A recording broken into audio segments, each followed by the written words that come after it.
মানে উটের কি করলো, পিছনে রসুলকে বসালো, উটের পিছনে রসুলকে বসালো। যখন রসুল বসালেন, উট কি করছে না, রসুলকে পিছনে বসিয়েছে আবু জেহেল। রসুলের এত সম্মান আর ইজ্জত, তো উটকে মারছে, উট মোটেই যাচ্ছে না। আবু জেহেলের দিকে তাকায়, বলছে, তখন আল্লাহর কাছে ফরিয়াদ করলো, উট, এই আল্লাহ তুমি জবানটা আমার খুলে দাও, আমি ওই আবু জেহেলের সঙ্গে কথা বলবো। আল্লাহর কাছে ফরিয়াদ করলো, উট সঙ্গে সঙ্গে, উট না ঘোড়া, তো কি করলেন না, আল্লাহর কাছে ফরিয়াদ করলেন। ফরিয়াদ করার সঙ্গে সঙ্গে আল্লাহ রাব্বুল আলামিন জবানটা খুলে দিলেন, ঘোড়ার জবানটা খুলে দিলেন। বলছে, আবু জেহেল তুমি যে আমাকে মারছো, মুহাম্মদকে আগে বসালে আমি যাব, না হলে যাব না। কেন? মুহাম্মাদের দাম অনেক, হচ্ছে আখেরি নবী। তুমি কাকে পিছনে বসিয়েছো? আখেরি নবীকে। আমি যাব না, আমাকে মেরে ফেললে আমি যাব না। তারপরে আগে বসালেন, নিয়ে গেলেন। নিয়ে যাওয়ার পরে দৌড়ে দৌড়ে আল্লাহ নবী বিশ্ব নবী রাহমাতুল লিল আলামিন আল্লাহর উপর কাঁদতে লাগলেন। ওই সময় আমিনা বলেছিল, ও আমার বাবা মুহাম্মদ, বাবা মুহাম্মদ তুমি কেন কেন কেন কেন? এই নবী পাকের প্রেমিকেরা বিশ্ব নবী রাহমাতুল লিল আলামিন ওই সময় যখন আল্লাহর উপর কাঁদতে লাগলেন, আল্লাহ নবীর কান্না দেখে আমিনা বলতে লাগলেন, ও আমার বাবা মুহাম্মদ তুমি কেন কেন কেন কেন?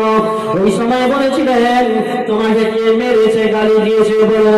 এই মক্কার জমিনে তোমার দাদা মুতাল্লিব, আব্দুল মুতাল্লিব নেতা, আমি তার কাছে অভিযোগ জানাবো।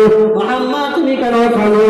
ওই সময় বলেছিল, না না আম্মা জান, আমাকে কেউ মানে না, কেউ গালি দেয় না, মক্কার জমিনে কেউ গালি দেয় না। ওই সময় বিশ্ব নবীর আম্মা জান মা আমিনা বলেছিল, বাবা মুহাম্মদ তুমি কেন কাঁদো, তুমি কেন কাঁদো? এই সময় বলেছিল, আম্মা জান আমার কি আব্বা নেই, আমি কি আব্বার উপরে উঠতে পারবো না। ওই সময় মুহাম্মদ সাল্লাল্লাহু আলাইহি ওয়াসাল্লাম যখন কান্না করে শুরু করে, মা আমিনা যখন কান্না করে, দাদা আব্দুল মুতাল্লিব দৌড়ালেন, মুহাম্মদ কেন কাঁদে, তুমি কেন কাঁদো? ওই সময় আল্লাহ নবী বিশ্ব নবী দাদা আব্দুল মুতাল্লিবকে ধরে হাই হাই করে কাঁদতে লাগলেন। ওই সময় বলতে লাগলেন, দাদা আমার কি আব্বা নেই, আমি কি আব্বার করে উঠতে পারবো না। আল্লাহ নবী বিশ্ব নবী রাহমাতুল লিল আলামিন এই কথা শুনে দাদা আব্দুল মুতাল্লিব বললেন, আল্লাহ তুমি একটা ব্যবস্থা করে দাও, কিভাবে মুহাম্মদকে বোঝানো যায়। ওই সময় আল্লাহ নবী বিশ্ব নবীর কান্না সহ্য করতে পারলেন না। ওই সময় দাদা আব্দুল মুতাল্লিব 4 জন কাফেলা করে মদিনাতুল মুনাওয়ারায় নিয়ে গেলেন। তিনার আব্বাজানের কবরটার কাছে নিয়ে গেলেন। ওই সময় যেতে যেতে আবহাওয়া নামক প্রান্তরে আল্লাহ নবী বিশ্ব নবী রাহমাতুল লিল আলামিন কাছে যখন নিয়ে যাচ্ছেন, আব্বাজান আব্দুল্লাহর কবরের কাছে দাঁড়িয়ে গেলেন। ওই সময় আল্লাহ নবী বলছে, ও আম্মা জান তুমি এখানে দাঁড়িয়ে গেলো কেন? আল্লাহ নবী বিশ্ব নবীকে বললেন, বাবা মুহাম্মদ, বাবা মুহাম্মদ তুমি যার জন্য এসেছো সেই তোমার আব্বার কবরের কাছে এসেছি। আল্লাহর নবী বিশ্ব নবী রাহমাতুল লিল আলামিন কবরের কাছে গিয়ে একবার ডান দিকে যায় আব্বা আব্বা বলে, একবার বাম দিকে যায় আব্বা আব্বা বলে। কিতাবের মধ্যে পাওয়া যায় আব্দুল্লাহ বলেছিল, আল্লাহ তুমি একটু মাটিটা সরে দাও, আমি মুহাম্মাদের সঙ্গে একটু কথা বলবো, জড়িয়ে ধরবো। আল্লাহ পাক বলেছিল, না আব্দুল্লাহ এটা হতে পারে না, যদি আমি মাটি সরে যাই কিয়ামত হয়ে যাবে, এটা হতে পারে না। আল্লাহ নবী বিশ্ব নবী বেহুশ হয়ে পড়ে গেলেন। আল্লাহ পাক জিবরাইল আলাইহিস সালাতু ওয়াস সালামকে বলেন, জিবরাইল তুমি যাও যাও জান্নাতি পাখা দিয়ে তোমার জানাটা দিয়ে বিশ্ব নবীকে একটু হাওয়া করবে। এই কথা বলার সঙ্গে সঙ্গে আল্লাহ নবী বিশ্ব নবীর কাছে গিয়ে জিবরাইল আলাইহিস সালাম হাওয়া করতে লাগলেন। ওই সময় আল্লাহ পাক থেকে বললেন, নবী তুমি যে না শুনে নাও, তোমার কান্নাটা আমি আল্লাহ পাক কিয়ামত পর্যন্ত প্যাকেট করে রাখলাম। কোনো তোমার উম্মত যদি তার বাপের মায়ের কবরের কাছে গিয়ে যদি মা বাবা বলে এক ফোঁটা চোখের আঁসু ফেলায়, আর তোমার কান্না তোমার উম্মতির কান্না মিলে তার বাপের কবরকে আমি জান্নাতি বানিয়ে দেবো। একবার জোরে বলুন সুবহানাল্লাহ, সুবহানাল্লাহ। এই জন্য যখন সময় পায় বাপ মায়ের কবরের কাছে কান্নাকাটি করবে। আল্লাহ রাসূল এতিম ছিলেন, তিনি কোনো বুঝতেন না, এই জন্য এতিম রেখেছিলেন যে এতিমের দয়াটা বুঝবে বলে আল্লাহ রাসূলকে এতিম বানিয়েছে আল্লাহ। এটা আল্লাহ সব লীলা খেলা। যখন আল্লাহ রাসূল সাল্লাল্লাহু আলাইহি সাল্লাম নবুয়ত পেলেন, কি নবুয়ত পাওয়ার পরে তোর মক্কার জমিনে জুলুম অত্যাচার হতো, মেয়েদেরকে বেচা কিনা হতো, প্রকাশ্যে মদপান হতো, মক্কার জমিনে মেলা হতো, প্রকাশ্যে জানা হতো। আল্লাহ রাসূল নবুয়ত পাওয়ার পরে কোরআনে আয়াত নাযিল হয়ে গেল। কোরআনে আল্লাহ রাব্বুল আলামিন কোরআন পাকে জানিয়েছেন সূরা আল বাকারার মধ্যে, ফামান তাবিয়া হুদায়া ফালা খাউফুন আলাইহিম ওয়ালা হুম ইয়াহজানুন। ফামান তাবিয়া হুদায়া ফালা খাউফুন আলাইহিম ওয়ালা হুম ইয়াহজানুন। কোরআন নিয়ে বসে আছেন। যখন কোরআনের আইন চালু হলো, শ্রমিক তার মর্যাদা ফিরে পেল, নারী তার সতীত্বতা ফিরে পেল, মানুষ তার সম্মান ফিরে পেল, মানুষ ইজ্জত ফিরে পেল, সমস্ত জিনিস আল্লাহ রাসূল এসে বন্ধ করে দিলেন। ও আমার মা বোনেরা, তোমরা বেহিলাভাবে চলো। নবী করিম সাল্লাল্লাহু আলাইহি সাল্লাম আসার পরে তোমরা ইজ্জত পেয়েছো, সম্মান পেয়েছো। কেন জাহিলিয়াতের জামানাতে মেয়েদের পর জুলম অত্যাচার হতো, মেয়েদেরকে জীবিত অবস্থায় দাফন করে দিত, মেয়েদেরকে জীবিত অবস্থায় দাফন করে দিত। আল্লাহ রাসূল এসে মেয়েদেরকে ইজ্জত দিয়েছে, সম্মান দিয়েছে, নারী তার সতীত্বতা ফিরে পেয়েছে রাসূল আসার পরে।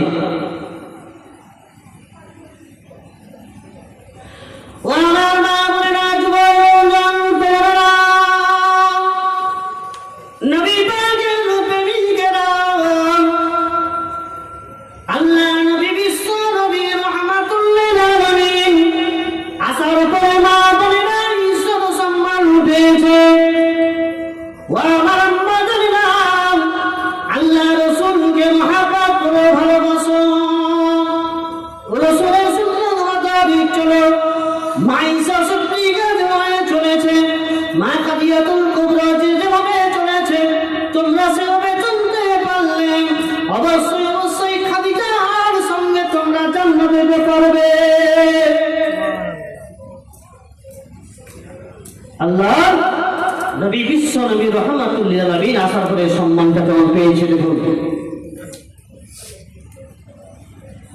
আল্লাহ নবী বিশ্ব নবী রাহমাতুল লিল আলামিন একদিন মসজিদে নবী শরীফে বসে আছেন। আল্লাহ নবী বিশ্ব নবী একদিন মসজিদে নবী শরীফে বসে আছেন। এমন একটা সময় যুবক ছেলে আল্লাহ নবীর কাছে এসে হাওয়া করে কাঁদতে লাগলেন। ওই সময় আল্লাহর নবী যখন বসেছিলেন, একটা যুবক চলে এসে হাওয়া করে কাঁদতে লাগলেন, ইয়া রাসূলুল্লাহ, হাবিবাল্লাহ, আমি এত বড় পাপ করেছি, আমার পাপটি কি ক্ষমা হবে? ইয়া রাসূলুল্লাহ, হাবিবাল্লাহ, এত বড় গুনাহ করে ফেলেছি, আমার গুনাহটা কি ক্ষমা হবে? ওই সময় বলেছিল, আল্লাহর নবী বলেছিল, ও বাবা ক্ষমা, কত বড় ক্ষমা করেছো, জমিন আসমান যত আছে অত বড় কি ক্ষমা করেছো।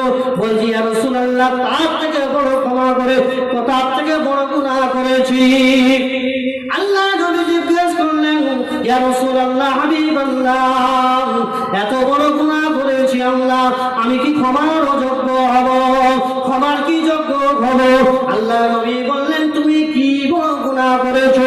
ওই সময় যুবক ছেলেটা বলেছিল ইয়া রাসূলুল্লাহ হাবিবাল্লাহ, আমি সিরিয়ায় যখন ব্যবসার জন্য যাব, ওই সময় জাহিলাতের জামানাতে আমার বাড়িতে কোনো সন্তান ছিল না। ওই সময় জামানার সময় মেয়ে হলে জীবিত অবস্থায় দাফন করে দেওয়া হতো। আমি 70 থেকে 72টা মেয়েদেরকে জীবিত অবস্থায় দাফন করেছি।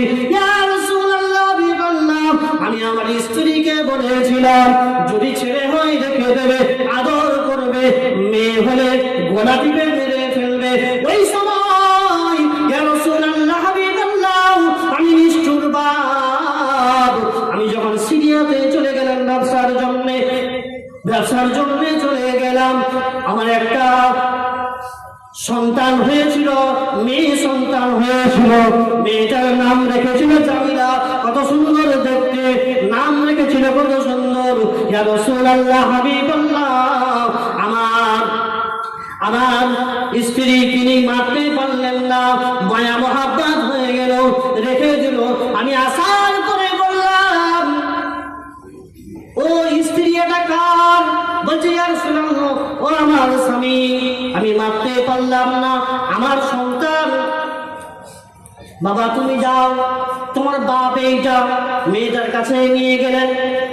বাপ তো রেগে যাচ্ছে, রেগে যাওয়ার জন্য বললেন ঠিক আছে রাখো, আমি আসি।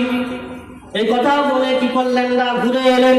ঘুরে আসার পরে স্ত্রীকে বললেন ও আমার স্ত্রী, আমার মেয়েটাকে তুমি গোসল দিয়ে দাও, গোসল দিয়ে দাও, আমি মদিনার মেলাতে নিয়ে যাব।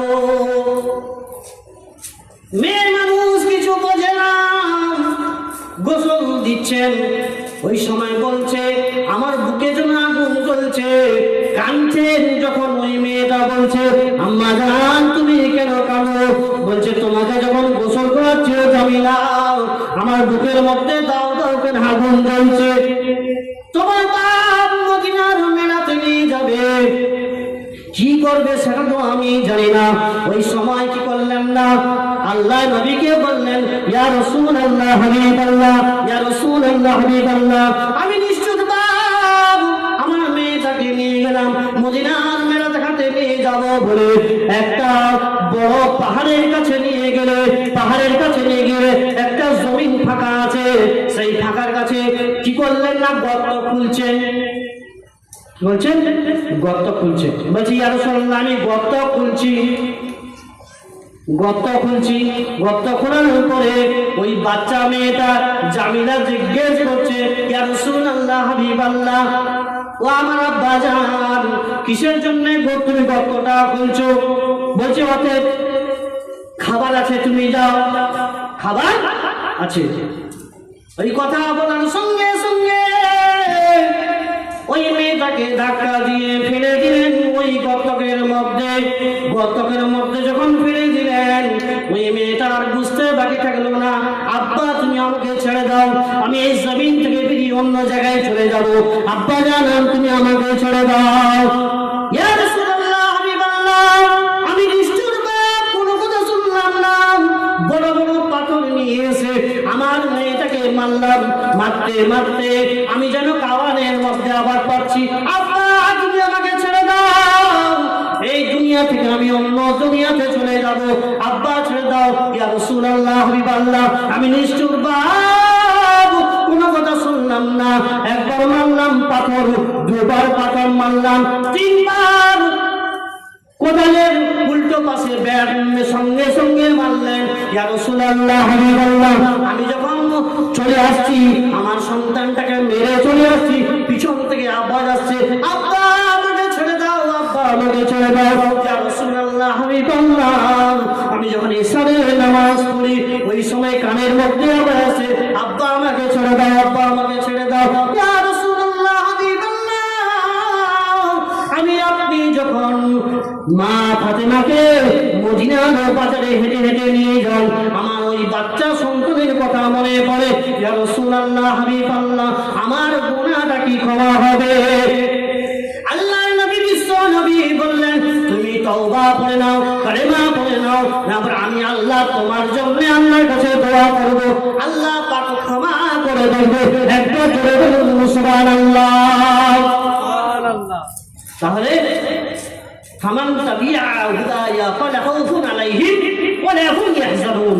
নবী আসার পরে মেয়েরা ইজ্জত পেয়েছে, সম্মান পেয়েছে। সেই মহিলারা নামাজ পড়ে না, সেই মহিলারা গীবত গিল্লার মধ্যে পড়ে আছে, সেই মহিলারা কোরআন পড়ে না, কোরআনটা তাকে পড়ে আছে, ওই খাচ্ছে। ইজ্জতে পেয়েছে নবীর জন্য। আজকের মা বলে নেই নামাজ পড়ে না, নামাজ পড়ে না। এবার দুশাল্লাহুম্মা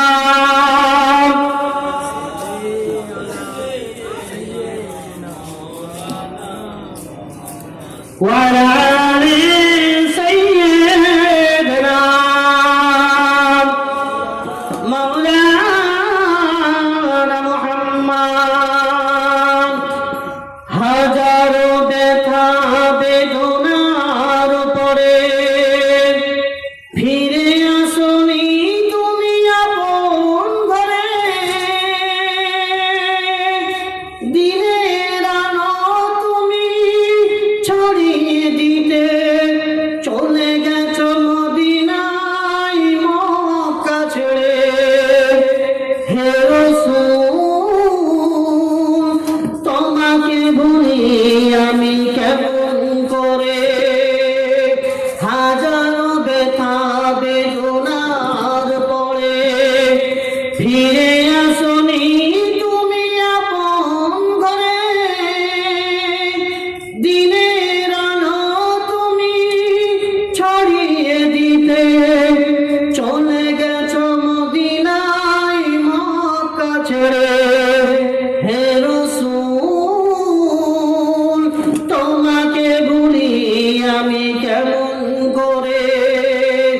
খেয়ে না খেয়ে দিন প্রচারের কাজে নিজেকে দিয়েছ বিলিয়ে, তায়েফের কাফেরেরা ছিল না আলো, দুষ্ট ছেলেদের পিছু দিলে নিয়ে। পাথরের আঘাতে সারা শরীর থেকে রক্ত ঝরে। হে রাসূল, তোমাকে ভুলি আমি কেমন করে? হে রাসূল, তোমাকে ভুলি আমি কেমন করে? আল্লাহুম্মা সাল্লি আলা মাওলানা মুহাম্মদ ওয়া আলা আলিহি।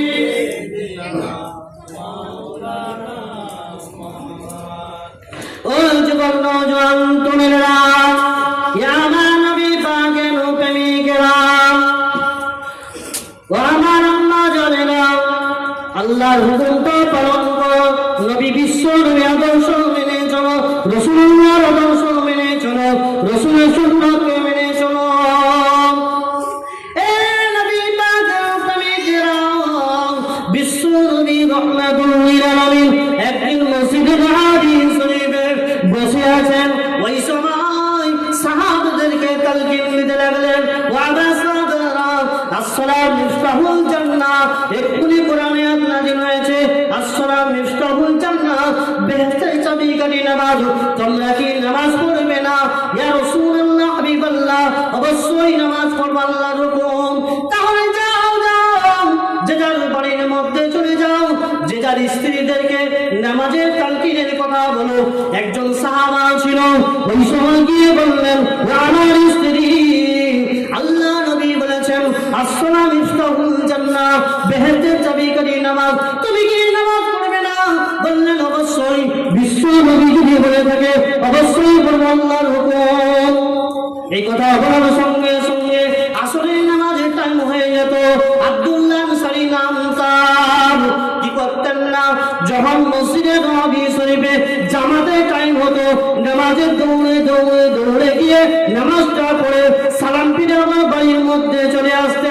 সালাম ফিরে বাড়ির মধ্যে চলে আসতেন। ওই সময় যখন চলে আসতেন কিছু সাহাবারা দেখেছে, দেখার পরে বলছে গুজুটুকু করছে। ওই সময় আল্লাহর নবীর কানের মধ্যে গেল, বলছি ইয়া রাসূলুল্লাহ, আব্দুল্লাহ আনসারী কি নামাজ পড়ে জানি না, যখন সালাম ফিরে দৌড়ে চলে যায়, আবার যখন জামাত দৌড়ে আসে, কি ব্যাপার? বলছে তোমরা সমালোচনা করো না, ওনার পিছনে সমালোচনা করো না, বুঝবো আমি। এই জন্য কেতাবে এসছে চুগল সবচেয়ে বুরা হ্যায়, চুগলামি সবচেয়ে খারাপ জিনিস। কারোর পিছনে গিল্লা গিবত করবেন না, আল্লাহ রাসূল সাল্লাল্লাহু আলাইহি সাল্লাম বললেন আমি তদন্ত করব। আসরের নামাজ পরের দিন আসরের নামাজ পড়ে আব্দুল্লাহ আনসারী বাড়িতে যাচ্ছেন, দেখেন না দরজা বন্ধ। আব্দুল্লাহ আনসারী দৌড়ে এসে ওই কাপড়টা খুলেছে, কাপড়টা পরে নিজে গর্ত খুলেছে, ঘরের মধ্যে গর্ত খুলেছে। গর্ত খোলার পর উলঙ্গ অবস্থা আব্দুল্লাহ আনসারী ভিতরে থাকে, আর ওই কাপড়টা পরে স্ত্রীকে দেয়, নামাজটা পড়ে। একবার জোরে বলে যাবে না? আল্লাহ রাসূল এলেন, দৌড়ে এসছে আব্দুল্লাহ আনসারী, এসে আসরে নামাজ পড়ে ঘরে ঢুকে গেছে, দরজা বন্ধ করে দিয়েছে। উলঙ্গ অবস্থায় ওই গর্তের ভিতরে ঢুকলো আর কাপড়টা দিল, স্ত্রী নামাজ পড়ছে। আল্লাহ রাসূল সাল্লাল্লাহু আলাইহি সাল্লাম এসে ডাকছেন আসসালামু আলাইকুম, সালাম দিচ্ছেন, কোনো জবাব আসে না। কিছুটা দূর চলে এসছে, কেতাবের মধ্যে এসছে কিছুটা দূর চলে এসছে, আব্দুল্লাহ আনসারী স্ত্রী বলছে যাও, নবী ছিল বেয়াদবি হয়ে যাবে, তাড়াতাড়ি করে যাও। তিনি কাপড়টা খুলে ওই গর্তের ভিতরে ঢুকে পড়লেন আব্দুল্লাহ আনসারী স্ত্রী, আর ওই কাপড়টা পরে কেতাবের মধ্যে এসছে লম্বা পা থেকে আল্লাহর সামনে, আল্লাহ রাসূলের সামনে দাঁড়িয়ে গেলেন। আব্দুল্লাহ আনসারী দৌড়ে আল্লাহ নবীর কাছে এলেন, এসে বলছে ওয়া আলাইকুম আসসালাম ইয়া রাসূলুল্লাহ হাবিবাল্লাহ। ও আব্দুল্লাহ আনসারী, তোমার বাড়িতে এসেছিলাম, সালামের কেন জবাব দাও না? বলে ইয়া রাসূলুল্লাহ হাবিবাল্লাহ। দুইটা চোখের পানি জজ্জর করে ছেড়ে দিলেন। ছেড়ে দেওয়ার পরে আব্দুল্লাহ আনসারী কাঁদতে লাগলেন। ওই সময় বললেন ইয়া রাসূলুল্লাহ হাবিবাল্লাহ, আপনি যদি মসজিদে নববী শরীফে বলেছেন আসসালাম মিফতাহুল জান্নাহ, বেহেশতের চাবিকাঠি নামাজ একদিন ইয়া রাসূলুল্লাহ একদিনও ছাড়ি না, কিন্তু আমার ঘরে একটা কাপড়, আমি মসজিদে নববী শরীফে যখন নামাজের টাইম হতো, জামাতের সময় টাইম হতো, নামাজটা পড়ে সালাম ফিরে আমি বাড়ির মধ্যে ইয়া রাসূলুল্লাহ দৌড়ে চলে আসতাম, এসে ওই কাপড়টা খুলে দিতাম, স্ত্রী নামাজ পড়তো, আমি গর্তে ঢুকে থাকতাম। আবার যখন নামাজের টাইম হতো, ওই কাপড়টা পরে আমি মসজিদে নববী শরীফে নামাজ পড়তে যেতাম। কিন্তু ইয়া রাসূলুল্লাহ আমার ঘরে একটা কাপড়, কোনদিন নামাজ ছাড়ি না। একবার জোরে বলা যাবে না সুবহানাল্লাহ? আরো জোরে বলুন সুবহানাল্লাহ।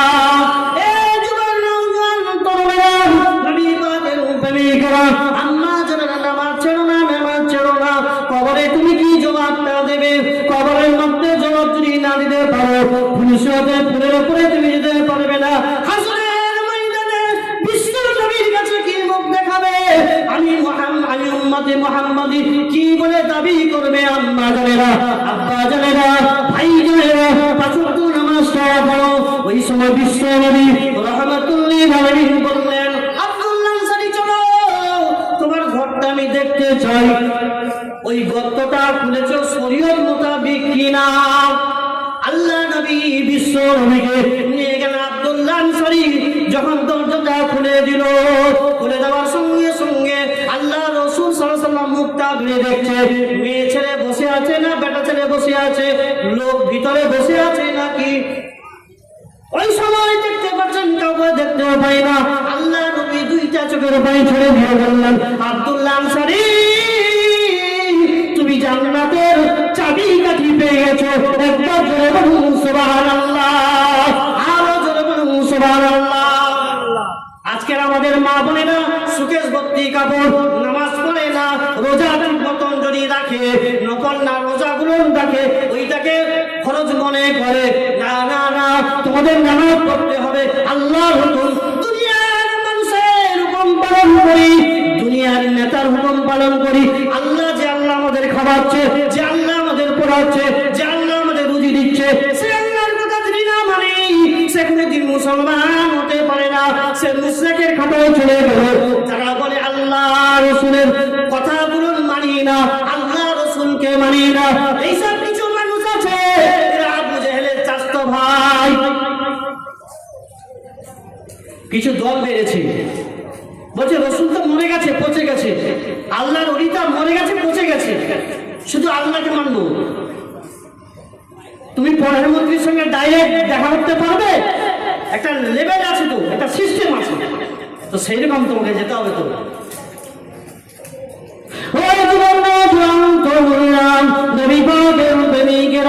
আল্লাহকে ভয় করে চলো, রসুলকে ভয় করে চলো। আল্লাহ নবী বিশ্ব নবী রাহমাতুল লিল আলামিন, তিনি কি করলেন না? মসজিদে নববী শরীফে ইমামতি করতে পারলেন না। ওই সময় তিনি অসুস্থর মধ্যে ছিল, অসুস্থর মধ্যে ছিল। আল্লাহ নবী বিশ্ব নবী যখন অসুস্থর মধ্যে পড়েছিল, আবু বকরকে বললাম, তুমি জামাতটা পড়ে দাও, নামাজটা পড়ে দাও। ওই সময় যখন দেখতে পাই সাহাবায়ে কেরামগণ দেখতে পাচ্ছে আবু বকর ইমামতির জায়গায়, ওই সময় হাওয়া করে কাঁদতে লাগলেন, হায় রে হায়, হয়তো মদিনার বাতি নিভে যাবে, আর নবীর পিছনে হয়তো নামাজ পড়া হবে না আমাদের। সাহাবায়ে কেরাম কাঁদতে কাঁদতে জারে জার হয়ে যায়। ওই সময় আয়েশা সিদ্দিকা রাদিয়াল্লাহু তাআলা আনহাকে বলেছিলেন, আয়েশা তুমি একটু পর্দাটা খুলে দাও, আমি দেখি আমাদের সাহাবাদের নামাজটা আমি দেখি। ওই সময় আল্লাহ নবী বিশ্ব নবী দুইটা চোখের পানি ছেড়ে দিলেন। আয়েশা জিজ্ঞেস করছেন, ইয়া রাসূলুল্লাহ, হাবিবাল্লাহ, তুমি কেন কাঁদো? বলছে, এটা আমার দুঃখের কান্না, এইটা আমার মনের হচ্ছে আনন্দ, মনের মধ্যে হচ্ছে সাহাবায়ে কেরাম যেভাবে জামাতের সহিত নামাজ আদায় করছে, আমার মনে হয় কিয়ামত পর্যন্ত এইভাবে আমার উম্মতীরা জামাতের সহিত নামাজ আদায় করবে। আমি রাসূলুল্লাহ জানিয়ে দিলাম, মওত পর্যন্ত যারা জামাতের সহিত নামাজ আদায় করবে, আমি রাসূলুল্লাহ ওই ব্যক্তিদেরকে না নিয়ে আমি জান্নাতে যাব না। একবার জোরে বলুন সুবহানাল্লাহ, আরো জোরে বলুন সুবহানাল্লাহ। নামাজ পড়তে হয়, যাই বলো, তুমি যে সিলসিলা করো, নামাজ পড়তে হবে। যার বলে নামাজ নেই সে মুনাফিক, যার বলে নামাজ নেই সে বলে মুনাফিক। নামাজ পড়তে হবে, রোজা রাখতে হবে, নামাজ, যাকাত, যাদের টাকা পয়সা আছে ধনটা তাদের যাকাত দিতে হবে। তাহলে আমাদেরকে নামাজ পড়তে হবে ভাই, নামাজে ছাড় নেই। আল্লাহ নবী বিশ্ব নবী রাহমাতুল লিল আলামিনের পা ফেটে রক্ত বেরিয়ে যাচ্ছে, কিন্তু তিনি নামাজ ছাড়েন না। পীরের উপরে নামাজ পড়ছেন, পীরের উপরে বসে নামাজ পড়ছেন। নামাজ পড়বো, বয়স হোক না, নামাজ বয়স্কালে নামাজ পড়বো, কোনো কাজ থাকবে না, নামাজ পড়বো। এখনো যুবক ঘোরার টাইম বলে অনেকে। আবার কেউ যদি নতুন নামাজ পড়তে আসে তাকে টিটকারি করে, খবরদার করবেন না। টিটকারি কি করেছিল? আবু জেহেল, উতবা, সাইবা করেছিল। যারা নামাজ পড়তে আছে নতুন, তাদের দোয়া করুন যাতে করে বেশি করে নামাজ পড়ে। এবার আল্লাহুম্মা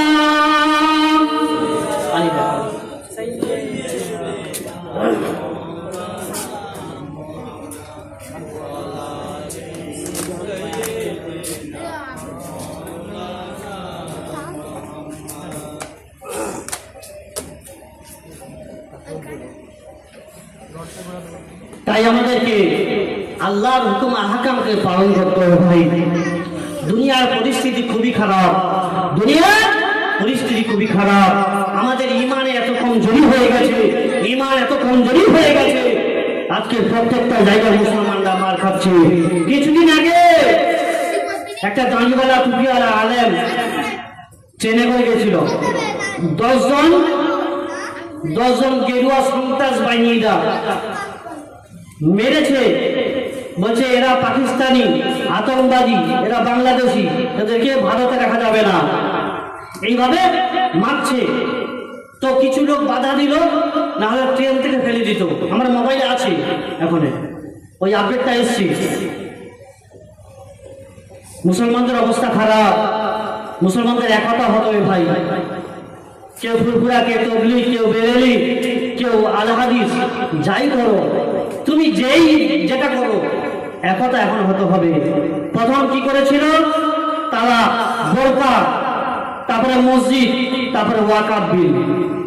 জেসিবি একটা কমিটি গঠন করেছিল, সেটা পাস হয়ে গেছে, শুধু পার্লামেন্টে বাকি পাস হতে। ওইটা পাস হয়ে গেলে তোমার মসজিদ, মাদ্রাসা, খানকা সব নিয়ে নেবে। তোমার সব সার্চ করো, তোমাদের কবরস্থানে লাল দাগ পড়ে গেছে, অটোমেটিক কবরস্থানে সার্চ করুন, সব নিয়ে নেবে। আজকে যারা খানকা নিয়ে বসে আছে প্রতিবাদ করছো না কেন?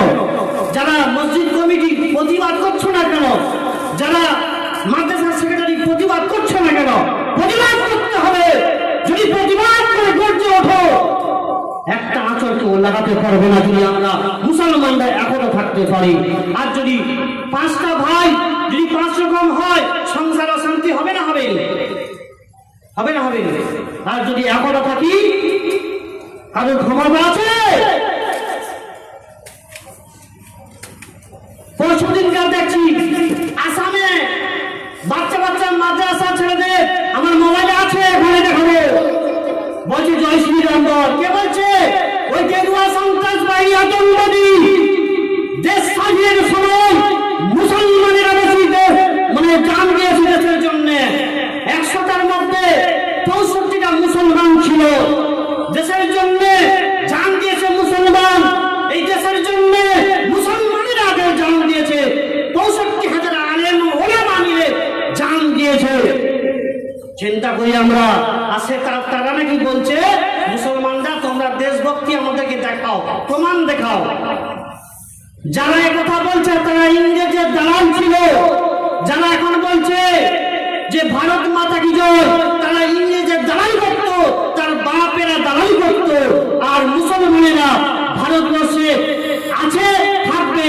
কেন? 5 ওয়াক্ত নামাজ যে আমরা পড়ছি এই জমিনেতে, এই সেজদা দিচ্ছি আমরা, এটাই হলো প্রমাণ। একবার জোরে বলুন সুবহানাল্লাহ।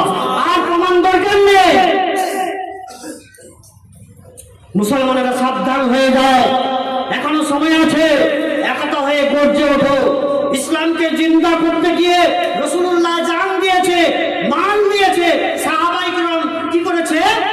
সাহাবায়ে কেরাম তারা বিবাদটা ছেড়ে দিয়ে, জান মালকে ছেড়ে দিয়ে রাসূলুল্লাহর ভালোবাসায়, ইসলামের ভালোবাসায় জান দিয়ে দিয়েছে। একবার জোরে বলুন সুবহানাল্লাহ। আপনারা জানেন না কিছুদিন আগে রাসূলকে অপমান করলো, রাসূলকে অপমান করছে। এক হত্যা হবে না। একজন বলছে যে নবী মুহাম্মদ এক হাতে কোরআন আর এক হাতে তলোয়ার নিয়ে তিনি ইসলাম জয় করেছেন। নাউজুবিল্লাহ মিন জালিক। ভাইরাল হওয়ার জন্য এসব করছে। ভাই মুসলমানেরা তো চুপচাপ থাকে, কিছু বলে না। মুসলমানদেরকে দিয়ে আমাকে ভাইরাল হতে হবে। তন্ময় ভট্টাচার্যের কি নাম? সিপিএম এর নেতা। এক হত্যা হলো, কবরে তো ঢুকে গেছে, ভাইরাল হতে হবে তো। তাই মুসলমানদের একতা এখনো হতে হবে। যদি না হয় তাহলে পরবর্তীকালে খারাপ আছে।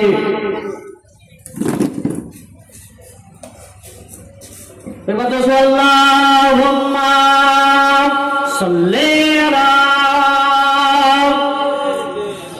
মাওলানা মুহাম্মদ ওয়া আলা আলি মাওলানা মুহাম্মদ।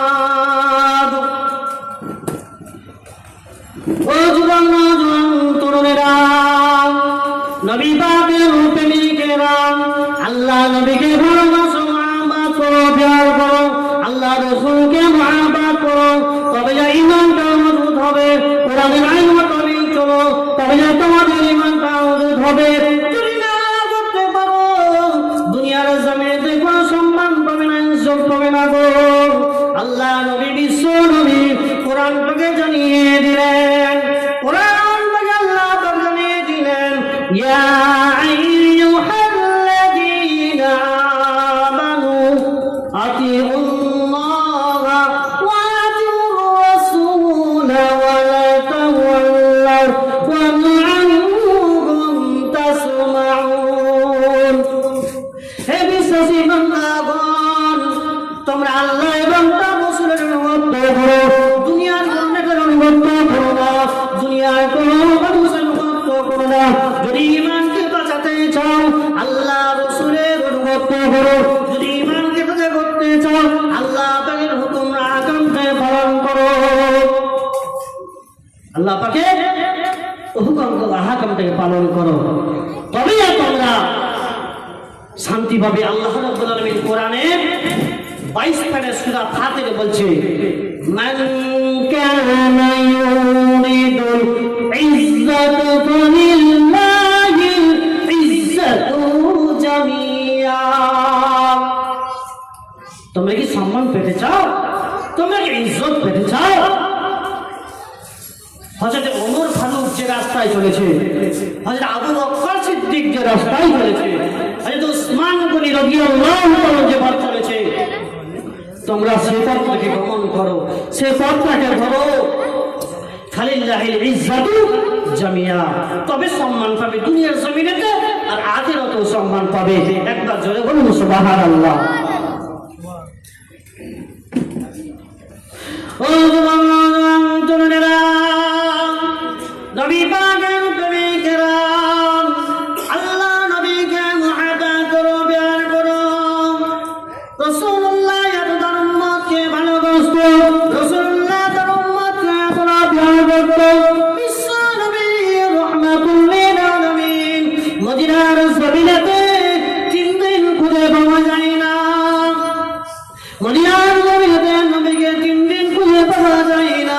ওই সময় যুবক তরুণরা, মদিনার যুবক তরুণরা, মদিনার বাচ্চা কাচ্চারা পাগলের মতন ঘোরাঘুরি করতে লাগলো।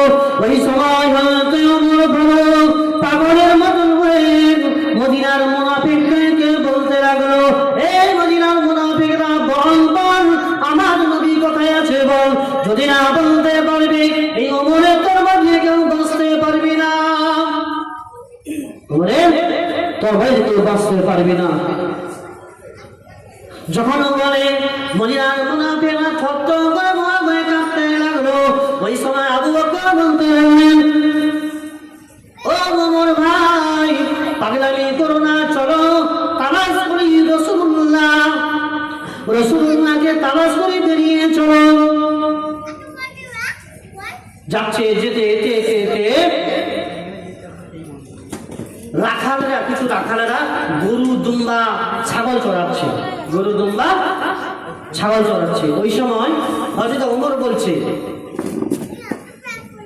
ভাই এই পথ দিয়ে কি একজন মানুষকে দেখেছো যেতে? তখন বললো, কোথা থেকে এসছো? বলছে, আমরা মদিনা থেকে এসেছি। বলছে, ওই যে পাহাড় দেখাচ্ছে, ওই পাহাড়ে একটা মানুষ 3 দিন আজ 3 দিন ইয়া হাবলি উম্মতি ইয়া হাবলি উম্মতি করছে। একবার জোরে বলুন না সুবহানাল্লাহ। নবী ইয়া হাবলি উম্মতি করছে, বলছে ওই মানুষটা 3 দিন। আর এই যে গরু ছাগলেরা দেখছেন, ওই মানুষটার দিকে তাকিয়ে আছে, 3 দিন ঘাস খায় না, ওই মানুষটার দিকে তাকিয়ে কান্নাকাটি করছে। তাহলে বোঝা গেল যে পশু পাখিরা রসুলকে চেনে, পশু পাখিরা রসুলকে চেনে, কিন্তু আমরা উম্মতি হয়ে, উম্মতি মুহাম্মাদি হয়ে নবীকে চিনতে পারলাম না, নবীকে চিনতে পারলাম না। কোথায় আছি আমরা? কবে চিনবো? কবে নবীকে ভালোবাসবো? কবরে চলে গেলে সারা জীবন তো ওয়াজ শুনছি, কিন্তু আমলটা কত করতে পেরেছি? আমলটা কত করতে পেরেছি? চায়ের দোকানে দেখবে যাও, ফতোয়া বসু চলে, দুটো মোবাইলে ওয়াজ শুনে নিয়েছে, শুনে নিয়ে ও কি ফতোয়া মারতেছে, কিন্তু অত কিচ্ছু জানে না। কোনো আলেম যদি একটা কথা বলে সে আলেমকে চুপ করে দেবে, মানে এমন ভাবে ওরা বোঝাবে, শয়তানির এতে এমন ভাবে বোঝাবে আলেমটাও চুপ হয়ে যায়, মান সম্মান হয়ে যায়। চা দোকানে রাস্তাঘাটে ফতোয়ার পাহাড় চলে, কি নিজে একটাও ওরা হাদিস জানে না।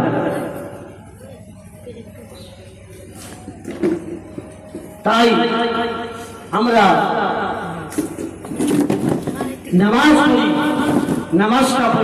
নামাজটা পড়ি, মসজিদে আসি, আল্লাহ রসুলের সুন্নতটা ঠিক মতন পালন করি, আল্লাহ রসুলের সুন্নতকে ঠিকভাবে পালন করি, আর সত্য কথা বলি, আমরা সত্য কথা বলি, হালাল রুজিটা ভক্ষণ করবো, আমরা চেষ্টা করব যতটুকু পারি, আর আমরা রসুলের আদর্শের মধ্যে চলতে পারি যেন, আর একতা যেন থাকতে পারি, এটা একতা আমরা যেন থাকতে পারি। মুসলমানেরা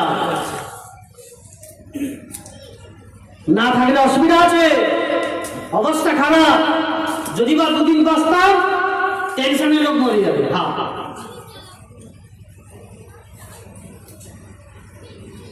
আল্লাহ নবী সাল্লাল্লাহু আলাইহি সাল্লাম যখন ওই পাহাড়ে বসে ইয়া হাবলি উম্মতি করছেন, ওই সময় আবু বকর বেয়ে উঠলেন। আবু বকর বেয়ে উঠলেন, উঠে বলছে ইয়া রাসূলুল্লাহ, হাবিবাল্লাহ, আপনি মদিনায় চলুন, আপনি মদিনায় চলুন। মদিনার যুবক তরুণেরা আপনার ব্যথায় ব্যথিত হয়ে কান্নাকাটি করছে। ইয়া রাসূলুল্লাহ, আপনি মদিনায় চলুন। এমনকি বাচ্চা শিশুরা আপনার ব্যথায় ব্যথিত হয়ে কান্নাকাটি করছে, খাওয়া দাওয়া করছে না। ইয়া রাসূলুল্লাহ, আপনি মদিনায় চলুন। কোনো কথা শুনলেন না। যখন এইভাবে বলতে লাগলেন, আল্লাহ নবী বিশ্ব নবীকে হযরত ওমর ফারুক বলতে লাগলেন, ইয়া রাসূলুল্লাহ, হাবিবাল্লাহ, ইয়া রাসূলুল্লাহ, হাবিবাল্লাহ, যেদিন আপনার গর্দান নিতে এসেছিলাম, টাকার বিনিময়ে, সোনা গয়নার বিনিময়ে আপনার গর্দান যেদিন নিতে এসেছিলাম, ওই সময় আপনার নূরের চেহারা দেখে কলেমা পড়ে মুসলমান হয়ে গেছিলাম। একটা কথাও তারপরে বন্ধ করিনি। ইয়া রাসূলুল্লাহ, হাবিবাল্লাহ, সেই প্রথম থেকে এখনো পর্যন্ত যত নেকি করেছি আপনার গুনাহগার উম্মতদেরকে আমি আল্লাহ পাকের আপনার গুনাহগার উম্মতির জন্য আমি ওই নেকিগুলো আপনার উম্মতির জন্য দান করে দিলাম। একবার জোরে বলুন সুবহানাল্লাহ, আর জোরে বলুন সুবহানাল্লাহ। ওই সময় কোনো কথা শুনলেন না। আবু বকর বললেন, ইয়া রাসূলুল্লাহ, হাবিবাল্লাহ, আপনি মদিনায় চলুন। মদিনার মা বোনেরা পর্যন্ত আপনার ব্যথায় ব্যথিত হয়ে কান্নাকাটি করছে, আপনি মদিনায় চলুন। মদিনার পাগলেরা, মদিনার যুবক নওজোয়ান তরুণরা পাগলের মতো হয়ে গেছে। ইয়া রাসূলুল্লাহ, দিন মুখে হাত তুলে না, আপনি মদিনায় চলুন। কোন কথা শুনলেন না।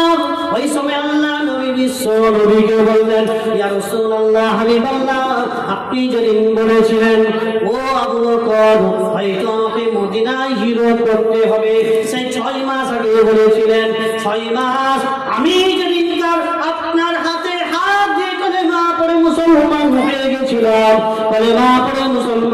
গেছিলাম, সেই থেকে আর এখনো পর্যন্ত যত নেকি করেছি আপনার গুনাহগার উম্মতদেরকে আমি নেকিগুলো দান করে দিলাম। একবার জোরে বলুন সুবহানাল্লাহ। দান করে দিলাম। চলুন মদিনায়, হবে ইয়া আহলে উম্মতি, ইয়া আহলে উম্মতি বলে কান্নাকাটি করছে। ওই সময় হযরত আলী রাদিয়াল্লাহু তাআলা আলী এসে বলছে, ইয়া রাসূলুল্লাহ, আপনি চলুন। আলীর কথা শুনলেন না। ফাতেমা, মা ফাতেমাকে নিয়ে এলেন, যে মা ফাতেমার কথাটা শুনবে। ও জওয়ান তরুণেরা, নবী পাকের প্রেমিকেরা, মা ফাতেমাকে যখন নিয়ে এলেন, মা ফাতেমা হযরত হাসান হযরত হোসেনকে নিয়ে এলেন। উনি পাহাড়ে উঠে বললেন, আব্বা চলুন মদিনায়, চলুন মদিনায়, চলুন মদিনায়। যুবক তরুণেরা পাগলের মতন হয়ে গেছে আপনাকে দেখার জন্য। আপনার ব্যথায় ব্যথিত হয়ে বাচ্চা শিশুরা দুধ পান করে না। ইয়া রাসূলুল্লাহ, বিল্লাহ, আপনি মদিনায় চলুন, মদিনায় চলুন। কোনো কথা শুনলেন না। মা ফাতেমা বলতে লাগলেন, ওই সময় মা ফাতেমা বলছে, আব্বা জান, আমার সন্তান, দুটো সন্তানকে আপনার উম্মতের নাজাতের জন্য আমার দুইটা সন্তানকে